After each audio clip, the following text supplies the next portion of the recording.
L'Econocast est un podcast Geekzone dont la production n'est possible que grâce au soutien financier de nos abonnés. Si vous aussi vous voulez soutenir la production de nos podcasts, abonnez-vous sur patreon.com/geekzonefr. Merci.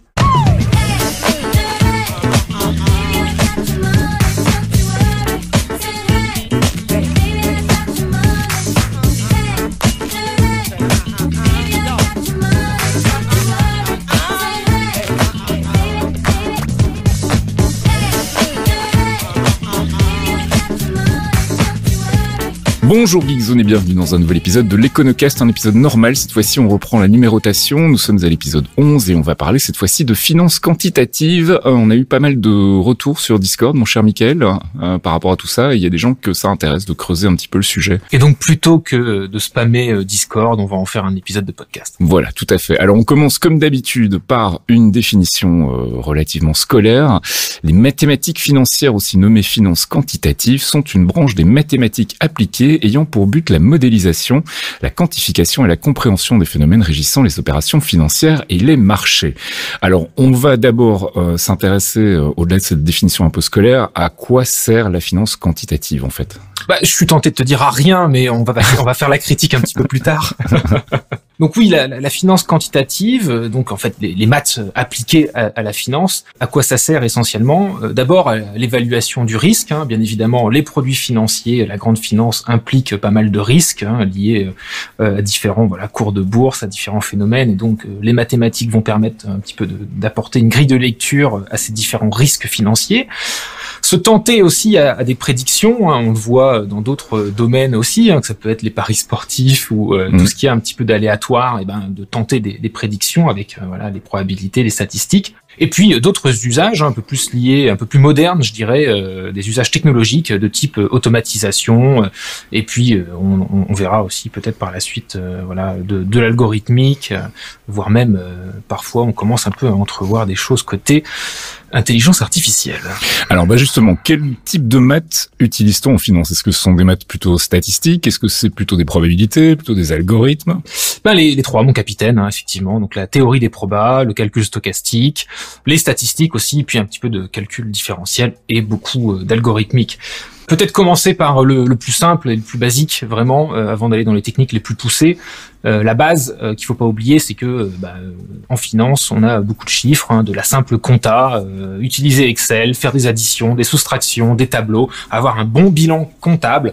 Ça, c'est quand même déjà la base de la finance, quelle qu'elle soit, avant même qu'elle devienne très technique. Une fois qu'on dépasse les techniques les plus simples d'addition, de soustraction, etc., on va chercher un petit peu avec l'analyse numérique en finance à passer du discret au continu et du continu au discret. C'est un truc qu'on fait d'ailleurs souvent en mathématiques et particulièrement en mathématiques aussi appliquées à l'informatique, l'usage de l'outil informatique qui va nous permettre comme ça de résoudre des équations un petit peu plus compliquées.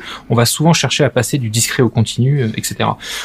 Pour te donner un exemple simple d'analyse numérique qu'on va utiliser en finance assez souvent, c'est par exemple la courbe des taux. Alors je m'explique, la courbe des taux, on a beaucoup parlé dans des épisodes précédents de taux directeurs, notamment par exemple le taux de la banque centrale, qui est le taux en fait de l'argent que les banques placent à la banque centrale pour une nuit. Donc c'est vraiment un taux, ce qu'on appelle overnight, taux d'une journée.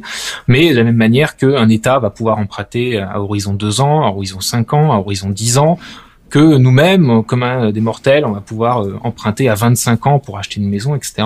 Et donc finalement, tu vas avoir une différence entre le taux le plus court terme et le taux le plus long terme, et en fait ça construit ce qu'on appelle la courbe des taux, en anglais la yield curve. Mais en général, on va observer des taux de manière discrétionnaire, tout simplement, un taux à 2 ans, un taux à 5 ans, un taux à 10 ans, et tout le reste, en fait, on va l'interpoler. Donc là, c'est une méthode d'analyse numérique, un algorithme tout simple d'interpolation. Ça peut être de l'interpolation linéaire, quadratique, polynomiale, utiliser des splines cubiques pour employer des mots vraiment savants.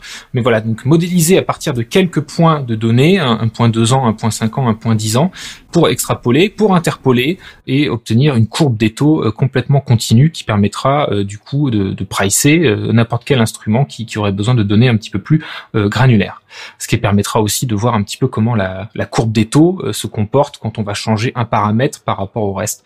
Donc ça, c'est aussi une méthode qui est, pour donner un petit peu un exemple. Toujours dans le côté analyse numérique, les algorithmes, tu peux regarder la capacité à optimiser un portefeuille, donc trouver le plus petit portefeuille qui permet de répliquer un profil particulier, et là tu vas utiliser de l'optimisation quadratique, donc des dérivés de la méthode de Newton, ce qu'on appelle un solver. Okay. Et puis, last but not least, on l'a dit, les statistiques, les probas, etc. Une grosse partie de ce qu'on appelle d'ailleurs le big data, le data mining, qui va être utilisé en finance aussi. C'est souvent en fait des stats de base, des régressions linéaires, des choses assez simples, des outils assez vieux en fait, mais qui peuvent maintenant être utilisés à une échelle beaucoup plus grande, d'une part grâce au progrès de l'informatique, et d'autre part parce qu'on a accès à des bases de données beaucoup plus importantes. Donc, même pour des techniques un peu avancées, derrière des mots un peu modernes, on a en fait des techniques qui sont déjà un peu anciennes. La régression linéaire, c'est pas tout récent, mais c'est le fait de pouvoir industrialiser complètement ces méthodes-là qui va permettre aussi des applications en finance. Alors regardons un petit peu ce qui se fait du côté des stats. Alors là, sur la partie stats, on est vraiment sur le côté tenter des prédictions, utiliser le passé pour prédire le futur. On est vraiment sur le côté, je dirais, un peu empirique de la chose. Donc simplement, on va observer des rendements d'une action ou d'un produit, puis on va essayer d'extrapoler un petit peu ces rendements à coup de régression linéaire, voir un petit peu ce qui performe, sous-performe, surperforme. On va faire des moyennes mobiles. Voilà le genre d'usage qu'on peut avoir. Pour donner une application aussi un petit peu de cette observation un peu historique des séries temporelles d'un sous-jacent ou d'un risque, il y a un truc qui a été popularisé par JP Morgan en 92 qui s'appelle la VAR, pour value at risk, donc rien à voir avec l'arbitrage vidéo au football. Cette value at risk, en fait, c'est un principe assez simple. On va regarder donc à un horizon donné, par exemple les 2 années précédentes, la liste des rendements d'un produit particulier, et puis on va regarder quels sont les 5% de rendement les pires, ou les 1% de rendement qui sont les pires, et donc on va regarder ce quantile, et c'est ce qu'on va appeler la value at risk, et donc c'est énormément utilisé en finance, mais aussi par le régulateur pour estimer les risques, et donc calculer les besoins de capitaux des banques. C'est souvent sur la base donc d'une value at risk, donc d'un quantile. Donc là, voilà, je dessine aussi un petit peu la critique du fait que là on est clairement sur une méthode qui s'attend à ce que le risque passé prédit un petit peu les chances de risque futur, ce qui n'est pas sans avoir des limites, bien sûr. Et puis peut-être pour terminer un petit peu sur le volet stats, c'est aussi comme ça qu'on va pouvoir essayer d'estimer des probabilités de défaut, donc la probabilité qu'une entreprise ou qu'un particulier ne rembourse pas son prêt. Et là, on va pas faire de moyenne mobile ou de régression linéaire, on va faire ce qu'on appelle une régression logistique. C'est un peu comme une régression linéaire, mais on va pas essayer d'avoir une droite, on va essayer d'avoir une fonction qui a la forme d'une distribution de proba, donc une fonction qui est strictement croissante et qui va de 0 à 1, enfin qui est comprise entre 0 et 1, donc on calcule une probabilité entre 0 et 1, donc c'est ce qui va nous permettre, voilà, donc à différents paramètres, on va mettre comme ça un petit peu dans l'algorithme ton comportement, donc par exemple tes découverts moyens, ton salaire, des choses comme ça, et puis avec une grosse base de données, on va essayer d'estimer voilà quelle est éventuellement ta probabilité de défaut sur un emprunt. Et puis bien évidemment, voilà, côté trading algo, c'est un petit peu ce que je dessinais tout à l'heure aussi avec quand je parlais de data mining, de big data, une généralisation un petit peu de ces méthodes, mais à des échelles et des vitesses beaucoup plus grandes, voilà. Ça, c'était pour les stats. Et alors, côté probabilité? Alors, continuez à vous accrocher. Je sais que chez Geekzone, il y a beaucoup d'ingénieurs, de codeurs, donc j'espère que vous suivez. Mais le côté proba, c'est cette fois-ci non pas essayer d'utiliser le passé pour prédire l'avenir, c'est plutôt partir du principe qu'on a une incertitude. On ne sait pas exactement de quoi demain sera fait. Et donc, on va chercher à modéliser cette incertitude pour savoir un petit peu quel pourcentage de chance je vais pouvoir un petit peu retomber sur mes pattes. Donc, l'idée, ça va être de chercher à modéliser un facteur financier, un cours de bourse, un taux de change, par un processus stochastique. Un processus stochastique, en bon français, c'est une suite de phénomènes aléatoires. Donc, il faut imaginer une suite logique, mais qui est à chaque fois aléatoire sur chaque nouveau pas. Ça permet d'étudier des produits dérivés, ça permet d'étudier le risque de ces produits dérivés également, en les modélisant comme des martingales. Un processus stochastique, mais avec des propriétés mathématiques particulières qui sont bien pratiques. Alors, derrière ces mots un peu savants, il y a des phénomènes très simples qu'on va essayer de décomposer ensemble. On va partir de la marche aléatoire. Donc la marche aléatoire, c'est quoi? Parfois d'ailleurs, les professeurs au collège ou au lycée, quand ils introduisent le concept, parlent de l'homme ivre qui titube. Donc faut imaginer quelqu'un, on peut imaginer tout simplement voilà quelqu'un de ivre, et on ne sait pas s'il va partir un pas à gauche ou un pas à droite, mais il a une chance sur 2 d'aller à gauche et une chance sur 2 d'aller à droite. Et on va chercher à savoir au bout de 10 pas, au bout de 20 pas, quelle est la chance qu'il soit soit tout à droite, tout à gauche, encore au milieu, etc. Donc ça, faut vraiment imaginer la marche aléatoire où en fait, on va tirer à pile ou face et on a une chance sur deux d'aller soit à droite, soit à gauche, puis on va chercher d'estimer où est-ce qu'on va se retrouver et avec quelle probabilité on a de se retrouver à tel endroit sur cet axe. Voilà un petit peu le principe de la marche aléatoire. Ce qui est pratique avec cette marche aléatoire, c'est qu'elle se généralise. Alors, je sais pas si tu es familier avec la planche de Galton. Bon, tu as le conducteur devant les yeux, donc tu vois peut-être un peu plus ce oui, que mais c'est. sinon, non. Il faut imaginer une espèce de pachinko où en fait, tu aurais une espèce de planche à clous, tu fais tomber une bille ou une pièce en haut, et puis en fait, si t'en fais tomber plein, si tu généralises, toutes ces pièces qui vont tomber à la fin vont te faire une belle cloche, une belle gaussienne. C'est ce qu'on appelle la probabilité en cloche, ou en fait la loi normale, la gaussienne. C'est une des lois de probabilité les plus pratiques, les plus connues, qui ont aussi des réalités physiques. Voilà, c'est-à-dire que si on généralise cette marche aléatoire, où on a une chance sur deux d'aller à droite, une chance sur deux d'aller à gauche, quand on tire énormément d'instances de ce processus, 1000, 2000, 3000, et ben on va se retrouver avec une belle cloche comme ça, une probabilité en cloche. Et c'est une manière aussi un petit peu d'illustrer ce qu'on appelle la loi des grands nombres, qui dit, en gros, et je caricature un peu, que la plupart des phénomènes aléatoires à peu près bien foutus, quand on les généralise et qu'on en tire plein d'instances, à la fin tu tombes sur une gaussienne, sur une loi normale. Voilà, c'est un petit peu ça. Et donc finalement, on va utiliser cette gaussienne, un dérivé de cette gaussienne, qu'on a aussi généralisé en tant que processus stochastique, en tant que mouvement brownien. Alors encore un gros mot. Un mouvement brownien, en fait, c'est tout simplement une généralisation de cette marche aléatoire où en fait chaque nouvelle instance du mouvement c'est une gaussienne et c'est aussi un phénomène pratique en physique puisque le mouvement brownien désigne aussi les mouvements d'une grosse particule dans un fluide. Donc c'est là aussi qu'on voit aussi des liens avec la science physique. On verra que beaucoup des équations de la finance, en tout cas des équations stochastiques, sont aussi liées finalement aussi à la thermodynamique, aux équations de la chaleur. Il y a des phénomènes qui sont assez similaires et on va retrouver des méthodes similaires, des équations similaires et ça vient un petit peu la base de cette histoire de mouvement brownien qui peut être vu comme le mouvement d'une grosse particule dans un fluide, mais qui est parce que derrière il y a une gaussienne et que la gaussienne c'est pratique, ça va être utilisé pour en fait modéliser des cours de bourse. Et ce sont donc les mathématiciens et économistes Black and Scholes, et qui ont eu d'ailleurs le prix Nobel d'économie en 73 avec cette découverte, qui proposent donc de modéliser les cours de bourse avec ce mouvement brownien et qui aura donné donc ce qu'on appelle l'équation de Black and Scholes. Et donc c'est la base de l'équation de Black-Scholes, c'est de dire voilà les rendements boursiers, on va les représenter par une gaussienne, par un mouvement brownien. En plus, derrière le mouvement brownien, ça a aussi plein d'applications en physique. C'est bien, ça donne l'illusion de la science, un argument d'autorité assez intéressant, en plus de toutes les propriétés pratiques assez faciles à utiliser de cette fameuse loi gaussienne. Alors, ça fait beaucoup d'équations, tout ça, du coup, comment est-ce qu'on les résout?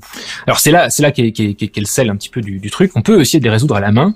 Il y a notamment le lemme d'Ito qui a été découvert pour la première fois, ou en tout cas démontré pour la première fois par Kiyoshi Ito dans les années 40, mathématicien japonais. Le lemme d'Ito, c'est vraiment la base. On l'utilise très souvent en finance quand il s'agit de processus stochastiques, parce qu'en fait, c'est ce qui permet un petit peu de transformer un processus stochastique, typiquement là notre mouvement brownien, celui qui dit que voilà mon cours de bourse suit un mouvement brownien, en équation différentielle. Ça permet de faire le lien en fait entre des solutions d'équations différentielles stochastiques et des lois de probabilité. Et donc en fait, il faut comprendre que derrière, on cherche à modéliser le cours de bourse, mais savoir aussi quel est l'impact du cours de bourse sur un produit dérivé plus compliqué. Et c'est là que l'équation en fait rentre un petit peu en jeu. Et donc avec les propriétés du lemme d'Ito, si la formule est pas trop compliquée, on peut réussir à la résoudre à la main grâce tout simplement à l'application de ce lemme. Si la formule est un peu trop compliquée pour être résolue à la main, papier crayon, on peut utiliser aussi les méthodes de Monte-Carlo. Alors les méthodes de Monte-Carlo, on pourrait faire un podcast complet sur les méthodes de Monte-Carlo. L'idée c'est de trouver un générateur de nombres aléatoires. Évidemment, on a un processus stochastique, une formule liée à celui-là, et donc on va tout simplement simuler toute une série de trajectoires de ce phénomène aléatoire, et à la fin, on va regarder ce qui est tombé à droite, ce qui est tombé à gauche, on va faire une moyenne, et c'est ce qui nous permettra aussi de trouver des solutions à ces équations. C'est un peu brute force, soyons clairs, parce que pour que ça marche, il faut pas simuler 100 ou 200 instances, mais plutôt des millions de ces instances pour que ça puisse converger un petit peu. Et plus la formule est compliquée, plus il va falloir générer de tirage de ces différentes lois aléatoires.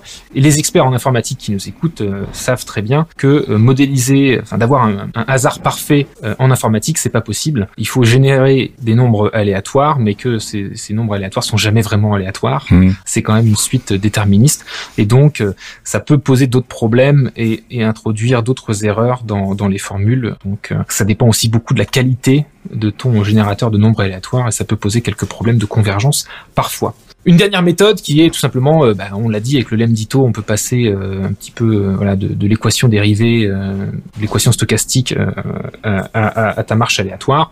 Et donc, on peut tout simplement essayer de résoudre l'équation en passant du continu au discret avec, par exemple, la méthode des différences finies. Donc, on revient encore une fois à cette idée de passer du continu au discret. On a une équation aux dérivées partielles ou aux dérivées stochastiques, et on va l'approximer en faisant tout simplement du discrétionnaire, donc pas à pas, petit bout par petit bout, essayer de voir où est-ce que ça nous mène. Et c'est aussi là une des bases un petit peu de l'analyse numérique, donc des maths, du progrès de l'informatique sur les maths, qui nous a permis comme ça un petit peu de bout en bout, de proche en proche, de résoudre pas mal d'équations.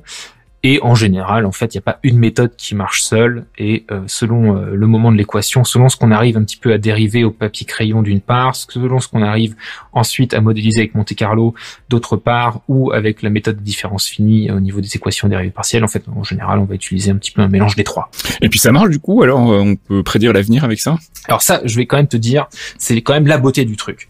J'ai peut-être été un peu critique sur le côté statistique, utiliser le passé pour prédire le futur, parce qu'évidemment, ça pose un tas de problèmes. Notamment que l'histoire se répète pas à tous les coups, que un risque qui n'a pas été vu dans le passé se verra du coup pas dans le futur avec ces méthodes-là. Donc ça pose quand même pas mal de problèmes. Là, je vais te dire, ça marche. Et pourquoi ça marche? C'est parce qu'on cherche pas vraiment à prédire le futur. La base en fait d'utiliser une gaussienne, parce que tu vas me dire, un cours de bourse, est-ce que ça suit vraiment une gaussienne? En fait, pas forcément, sauf si tu te retrouves peut-être dans des situations un peu particulières, et encore, où tu regarderais ton cours de bourse sur 25 ans, etc. Et donc, avec la loi des grands nombres, plus tu regardes un horizon, plus t'as de tirage, plus t'as de chances quand même de retomber sur une gaussienne. Mais en pratique, en fait, c'est pas tout à fait le cas. En fait, on va utiliser la gaussienne parce qu'en fait, on va chercher à modéliser ce qu'on appelle la probabilité risque neutre. Alors attention, accroche-toi, tu vas voir, c'est plus simple que ça en a l'air. Imagine que tu passes un entretien d'embauche et que tu sais qu'il y a que 3 candidats, dont toi. Tu vas te faire dans ta tête souvent la réflexion, il y a 3 candidats, j'ai une chance sur 3 d'y arriver. Or, c'est pas vrai du tout. Tu as peut-être 50% de chance d'y arriver si ton profil est bien meilleur que les autres candidats, ou au contraire, t'as peut-être que 5% de chance d'y arriver parce que même si t'es candidat, peut-être que les dés étaient pipés et que le patron avait déjà quelqu'un en tête, etc. Donc en fait, la probabilité un peu empirique, c'est pas une chance sur 3. La probabilité risque neutre, c'est d'un chance sur 3. C'est comme ça que ça marche. Donner un autre exemple, c'est ce qui est utilisé par les bookmakers, dans les paris. Évidemment, quand tu vas parier en ligne, d'ailleurs, ça marche de la même manière que dans les bonnes vieilles boutiques de bookmakers. L'idée, c'est que il faut que le bookmaker gagne quoi qu'il arrive. Et donc, il va ajuster un petit peu ses cotes, ses probas, au fur et à mesure de ce qui rentre. En fait, il va simuler, lui, sa probabilité risque neutre, qui va pas se baser sur la probabilité de l'équipe A de gagner par rapport à l'équipe B, qui serait basée sur une analyse statistique des matchs précédents, etc. Non, il va tout simplement se dire, compte tenu des paris que j'ai récupérés jusqu'à aujourd'hui, je vais simuler les probabilités qui me permettent tout simplement de gagner à tous les coups. Donc c'est ça, en fait, la probabilité risque neutre. C'est l'idée de transformer les probabilités. Je pense que pour le coup, l'exemple de l'entretien d'embauche, il est aussi assez parlant. C'est de se dire qu'en fait, peut-être que dans la vie, tu as 50, 60, 70% de chances d'y arriver, mais qu'en fait, si tu inverses un petit peu ça en risque neutre, il y a 3 outcomes, 3 candidats, tu as une chance sur 3. C'est ça ta probabilité risque neutre. Et c'est pour ça qu'on utilise par exemple la gaussienne, parce qu'elle a autant de chances d'aller à droite qu'à gauche, tu as autant de chances de gagner que de perdre, tu es sur une proba risque neutre. C'est vraiment ça la base. Et donc grâce au calcul stochastique, on va faire ce changement de probabilité. Et tu vas me dire, du coup, on n'est pas en train de prédire le futur, on va changer la distribution de probabilité juste pour être neutre. Et en fait, c'est ça un petit peu le génie du truc, c'est que on cherche pas à modéliser forcément le cours de la bourse, on cherche à avoir une technique pour gérer des produits dérivés, pour savoir quel prix il devrait avoir, mais ensuite comment je dois les gérer au jour le jour pour être sûr de pouvoir payer à l'arrivée et de pas perdre. Donc on fait exactement la même chose qu'un bookmaker, c'est qu'on va regarder comment on doit réajuster un petit peu son portefeuille au jour le jour pour être sûr de livrer à la fin. Ça marche de la même manière que pour un bookmaker. Et en fait, comme ça, le prix d'une option bah c'est le prix en fait de sa stratégie de couverture. Donc je sais que quand je vends une option à un prix X, grâce à cette formule, ce prix X sera suffisant pour que je puisse gérer moi au jour le jour mes achats et mes reventes pour pouvoir couvrir ce risque. Je rassure également nos auditeurs, on aura bientôt un épisode spécial sur les produits dérivés, ça sera encore plus concret. Bon, tout ça, ça fait un peu beaucoup de maths d'un coup pour mon petit cerveau qui n'est pas habitué. Je propose qu'on en reste là par rapport aux exemples concrets de comment est-ce qu'on peut utiliser des maths dans la finance, comment est-ce qu'on utilise des maths dans la finance.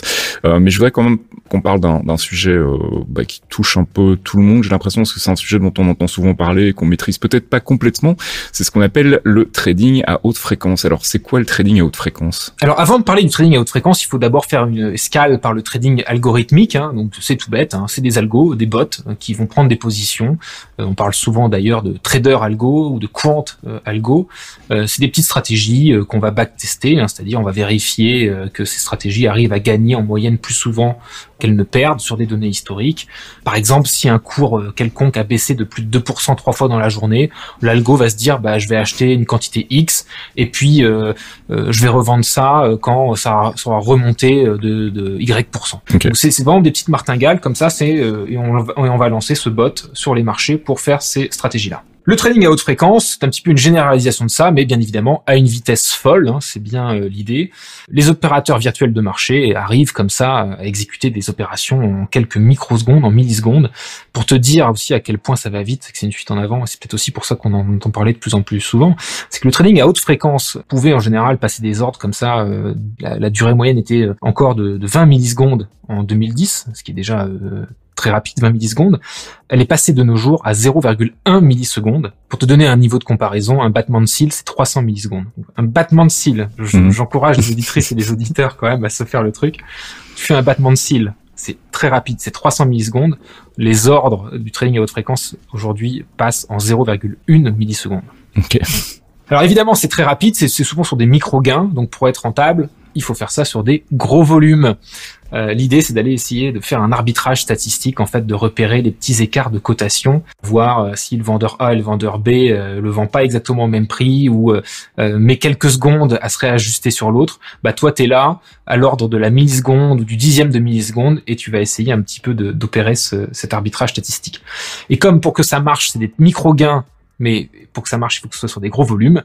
Bien évidemment, on a estimé, alors les estimations sont pas toutes récentes, elles sont de 2016 quand même, que sur les marchés actions, l'importance du trading à haute fréquence pouvait représenter entre 10 à 40% des volumes de trading en général. Et ça peut atteindre aussi comme ça entre 10 et 15% sur le FX, donc le foreign exchange, donc les taux de change, et sur une journée même sur les produits à très très court terme. Ça peut aller en fait de 0 à 100% sur les volumes. Donc le trading à haute fréquence, c'est une part substantielle des échanges du marché aujourd'hui. Mais alors plus concrètement, comment est-ce qu'on arrive à des vitesses pareilles en fait en pratique? Eh ben, c'est des moyens fous sont déployés, des infrastructures qui permettent une rapidité extrême des communications. Donc les sociétés, les banques, les sociétés qui font du trading à haute fréquence, elles ont investi dans des réseaux de fibres optiques, des antennes à micro-ondes, s'assurer de pouvoir mettre leurs serveurs au plus près des opérateurs de marché, des bourses. Je vous renvoie aussi à l'épisode sur la bourse qu'on avait fait l'année dernière. Donc l'idée, voilà, c'est d'investir dans de la fibre optique, dans des antennes, etc. Et puis, comme tu le sais que j'aime beaucoup parler de la Belgique dans l'Econocast, il y a par exemple le signal de Botrange, j'espère que je le prononce bien, oui. Qui est le point culminant de la Belgique et sur lequel des sociétés ont fait installer justement des antennes à micro-ondes pour pouvoir aller encore plus vite dans le trading à haute fréquence. D'accord. Et donc, in fine, pourquoi aller vite et aller plus vite que les autres, on a bien compris, c'est parce qu'on va chercher un petit peu l'arbitrage statistique. On va voir que c'est encore plus pervers que ça. Donc, l'idée pour pouvoir s'exécuter très rapidement, c'est d'essayer de deviner un petit peu ce que les autres vont faire avant les autres et de profiter un petit peu comme ça de ce laps de temps dans lequel un humain ou un algorithme un peu moins rapide va réagir. Donc déjà, pour savoir un petit peu où se place le marché, il faut connaître un petit peu le carnet d'ordre, donc comment on match l'offre et la demande pour trouver le prix véritable. Ça prend un peu de temps. Et pour que ces algorithmes de haute fréquence puissent un petit peu interférer là-dedans et s'incruster là-dedans, ils vont faire, par exemple, ce qu'on appelle du quote stuffing pour essayer de ralentir un petit peu la machine. Donc le quote stuffing, je pense que tu auras deviné avec ce terme. En fait, c'est du spam, tout simplement. Tu peux comparer ça à une attaque DDoS. On est là pour essayer de spammer le carnet d'ordre, pour essayer de rendre le truc encore un peu plus lent et avoir un peu plus de chance de s'intercaler. Cet intercalage, c'est une autre méthode aussi de trading à haute fréquence qu'on appelle le scalping. Donc où on va essayer de servir des ordres à faible volume pour voir un petit peu comment on a réussi à se placer avant d'y aller plus agressivement. Et puis pour en citer une autre parmi d'autres, il y a ce qu'on appelle le swing trading, et là on est quasiment sur de la manipulation de marché, c'est-à-dire qu'on va essayer par exemple d'identifier s'il y a une tendance haussière ou une tendance baissière, et on va s'arranger pour organiser le carnet d'ordre pour amplifier ces mouvements à la hausse ou à la baisse, pour manipuler un petit peu les cours et essayer de faire un gain de cette manière. Mais alors là, on sort carrément de la prédiction pour rentrer plutôt dans la spéculation, j'ai l'impression. Ouais, c'est une fuite en avant. Et là, tu pourrais même lancer le jingle Jean-Pierre Caff. Mais clairement, on est sur de la spéculation pure, recherche de l'arbitrage. C'est de l'argent qui est mis juste pour faire des gains. On finance absolument que dalle. On finance pas de grandes entreprises. On finance pas des retraites ou des éoliennes. Par contre, on va y mettre des moyens. On va aller mettre des antennes sur les points culminants de la Belgique. Des moyens aussi en termes de cerveau, puisqu'on va former des ingénieurs brillants pour aller faire ce truc-là. Bref, le trading à haute fréquence, c'est à mettre dans la poubelle compost le plus vite possible.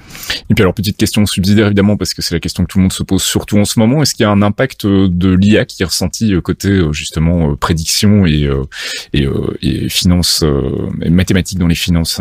Comme toutes les mauvaises idées, bien évidemment, ça percole aussi en finance. Alors, pour les choses un petit peu plus positives, commençons par ça. Est-ce que l'acronyme KYC te dit quelque chose? Absolument pas. Alors ça veut dire Know Your Customers ou Know Your Client. En fait, c'est une des régulations dont les banquiers doivent, que les banquiers doivent respecter. C'est de savoir un minimum de choses sur son client pour éviter de tomber sur un client qui chercherait à blanchir de l'argent ou à financer des États terroriste, voilà, tu l'as dit. Donc, il est clair que c'est pas toujours très simple et que l'intelligence artificielle, mais aussi le machine learning, ces méthodes un peu plus modernes, ont un rôle à jouer dans le fait de déceler les fraudes de ce point de vue-là. Donc, c'est plutôt positif. Ou d'avoir une assistance légale pour essayer de blinder les contrats. Il y a des choses qui commencent à se développer de ce point de vue-là. On peut avoir aussi comme ça un petit peu d'aide pour estimer un petit peu le risque de crédit. On l'a dit tout à l'heure, une des méthodes qui est utilisée pour avoir le risque de crédit et la probabilité de défaut, ça reste quand même des méthodes assez algorithmiques. Donc forcément, si on a de l'IA ou du machine learning derrière, ça peut également aider. Tu as peut-être vu passer cet article aussi des Échos il y a pas longtemps, disant que ChatGPT, lui, bien évidemment, est déjà un as de la finance. Oui, mais c'est un as de tout en fait si on les écoute. Donc voilà. Bon, alors évidemment, difficile de s'extasier face à cette nouvelle, bien qu'elle ne me surprend pas. Bon, une grosse partie des petits porteurs, c'est pour ça qu'on va lire la presse éco, on va se renseigner. Beaucoup de banques vont informer comme ça aussi des petits porteurs ou leurs clients avec ce qu'on appelle de la recherche économique et financière. Donc, c'est des analystes qui vont regarder un petit peu ce qui se passe. Et donc, évidemment, ça, c'est des choses que ChatGPT pourrait tout à fait faire à la place d'un analyste, d'aller un petit peu se renseigner sur ce qui se passe. Et puis on avait parlé lors d'un épisode précédent de l'effet concours de beauté, où en fait chaque acteur de marché, pour essayer de faire un gain, ne cherche pas tant à trouver l'entreprise qui va gagner, qu'il faut financer, mais cherche plutôt à anticiper ce que les autres vont faire. C'était ça l'effet concours de beauté. Évidemment, si l'IA s'incruste là-dedans, ça risque d'amplifier encore le phénomène. Voilà, je conclus juste rapidement sur un rant. Bon, bien évidemment, la finance quantitative, c'est mon dada, ça a été mon dada. Je l'enseigne encore aujourd'hui par ailleurs, mais c'est des techniques et des technologies excitantes, formidables.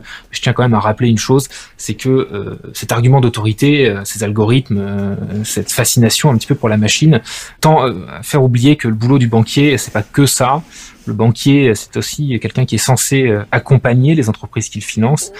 Ça ne doit pas nous faire oublier qu'on n'attend pas simplement d'un banquier qu'il injecte 4 paramètres dans un algo pour savoir s'il va t'octroyer un prêt ou pas. c'est plutôt de l'accompagnement et donc remettre un petit peu de sens. Et donc c'est vrai qu'une des fuites en avant de la finance quantitative, au-delà des approximations des modèles, etc., c'est le fait de réfléchir un petit peu à ce qui est fait avec ces formules. Et on le voit de plus en plus, on n'a plus accès à des conseillers clients, mais on va avoir accès à un chatbot. De la même manière que sur les acteurs de marché, on va utiliser des trading algo ou du trading à haute fréquence plutôt que de chercher plutôt à être sur un conseil client. Et c'est ça un petit peu qui est un des dangers que je voulais quand même souligner en conclusion de cet épisode. Si on se réfère par exemple à l'épisode sur la finance verte et on se disait que voilà, si les banquiers ne s'inquiétaient pas un petit peu du risque climatique, c'est le risque climatique qui risquait de les rattraper.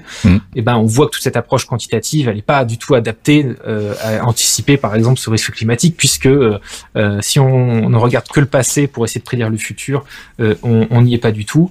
Et c'est là où au contraire, si les banques veulent échapper au risque climatique, elles doivent jouer leur rôle de conseil en allant voir les entreprises polluantes qu'elles financent pour les encourager à faire des plans de transition, par exemple. Et c'est là où on revient un petit peu, je dirais, à remettre du sens et pas juste penser risque, data, quanti.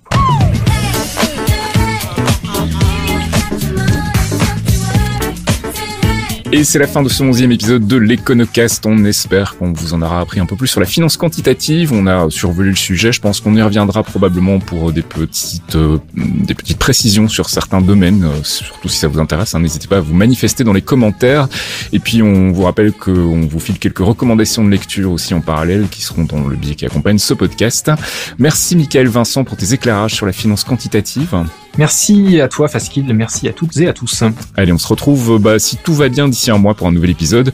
On n'a pas encore arrêté la thématique, là aussi on attend vos suggestions. À dans un mois, ciao. À la prochaine. Un podcast signé Faskill. Faskill.com. Les Clairvoyants, c'est le rendez-vous mensuel de Geekzone présenté par Faskill, Fox Monsieur et Archeon, un podcast d'1 heure sur le MCU, le Marvel Cinematic Universe, des news, du theory crafting rigolo, des focus avisés pour tout vous apprendre sur l'univers Marvel, et bien entendu un peu de musique. Pour découvrir tout ça, rendez-vous sur geekzone.fr. On vous y attend, amis True Believers.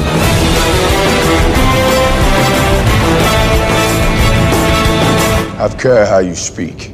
Loki is beyond reason, but he is of Asgard. And he is my brother. He killed 80 people in 2 days. He's adopted.